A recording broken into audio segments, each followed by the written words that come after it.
सर्दी में गला बंद होने से लेकर नाक बहने तक की समस्या बनी रहती है। ये समस्या तो कई बार ठीक हो जाती है, लेकिन खांसी की समस्या लंबे समय तक आपको तंग कर सकती है और सबसे दर्दनाक खांसी बिना कफ के सूखी खांसी होती है। लहसुन एक एंटीबैक्टीरियल पदार्थ है जो आपके खांसी को ठीक कर सकता है। लहसुन को उबाल के, भून के या गर्म करके शहद के साथ खाने से सूखी खांसी से जल्दी आराम मिलता है।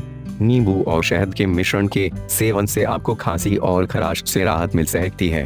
हल्दी में कई प्रकार के प्राकृतिक आयुर्वेदिक गुण पाए जाते हैं। हल्दी, दालचीनी, काली मिर्च को एक साथ मिलाकर आप इसका काढ़ा भी बना सकते हैं। इस काढ़ा के सेवन से आपको जल्द ही आराम मिलेगा और सूखी खांसी से राहत मिलेगी।